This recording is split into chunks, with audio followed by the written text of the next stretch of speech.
وعلیکم السلام ورحمت الله وبرکاتو. انسان چې څو پورې ژوندی دی نو چې ژوندی دی د سره د دا جسم دا به طور امانت دی د الله رب العزت.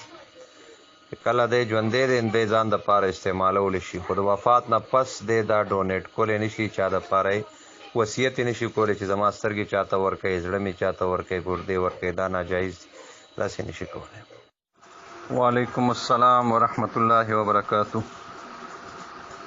قرآن پاک کې الله رب العزت فرمایي اقیموا الصلاة و آتوا الزکاة وارکعوا مع الراکعین. رئیس المفسرین حضرت عبدالله ابن عباس رضی الله تعالی عنهما فرمایي چې دا ورکعوا مع الراکعین د دې مطلب دا دی چې سړو دپاره حکم دی چې رکوع کوئ، د رکوع کوونکو سره مطلب دا چې د جمع سره مونځ کوئ. مونځ ځان له جدا نه کول بلکې د جمع سره کول، مګر صرف دا چې یو سړي نه د عذر د وجې نه یا د سفر د وجې نه پاتې شي.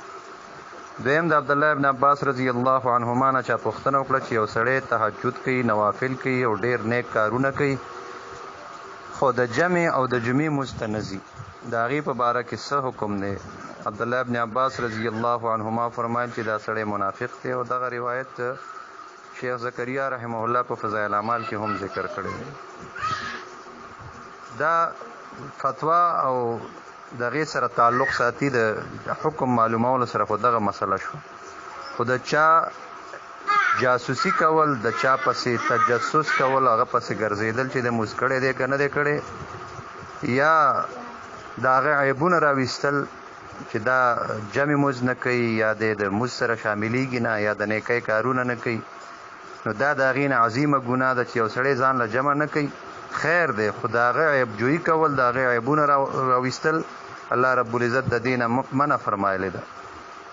ولا تجسسوا ولا تحسسوا، مد چا پسې جاسوسي کوئ، مد چا عیبونه راوباسئ چې ده کې دا عیب دی. دې عیبونو نه هم بچ کېدل دا ضروري دي. صحیح ده یو سړی به د جمع مونځ نه کوي، هغه به د جمعې مونځ نه کوي، نور به ډېر نیک اعمال کوي، خو د هغه ذاتي فعل دی. خو بل مسلمان یو بل کس دپاره دا نه ده مناسب چې د هغه په عیبونو پسې لګېدلی او بیا انفرادي طور باندې د هغې ته وینا کول پکار وي. داسې نه وي مناسب چې په یو جمع کې یو ډېرو کسانو موجودګۍ کې هغه ته داسې خبره وکړی شي، بیا د هغې عیبونه خلقو ته ښکاره کول دا د هغې نه زیاته ګناه لري. وعلیکم السلام ورحمت الله وبرکاتو. چې دا یقین وي چې دا نشه یي دی او دی بیا سوال کوي، نو دا یقین وي چې دی پیسې به دا په نشه کې استعمالوي، نو دله ورکول جایز نه دي. دا په ګناه کې د هغه سره معاونت کول دي، تعاون او مدد کول دي. دې نه ځان ساتل ضروري دي. او که داسې یو نشه یي وي چې یاره زه وږی شوی یم، ماله خوراک دغه وکړه واخله، نو بیا داسې کولی شي چې خوا کې مطلب څنګه هوټل دی یا کور دی، روټۍ پرې وخوري یا د هغې پیسې مالک ته د هوټل ورکړي، نو بیا جایز ده. خو دله برای راست پیسې ورکول دا جایز نه دي. غواړي خو یې درنه د الله په نامه یقینا، خو ته به کس ته هم ګورې که نه چې د الله په نامه غواړي، ولې څه دپاره یې غواړي؟ تا نه یې د الله په نامه واخلي او واخل ته لاړ شي نشه پې واخلي، ځان له پې پاوډر واخلي، نو بیا خو ګناه دی که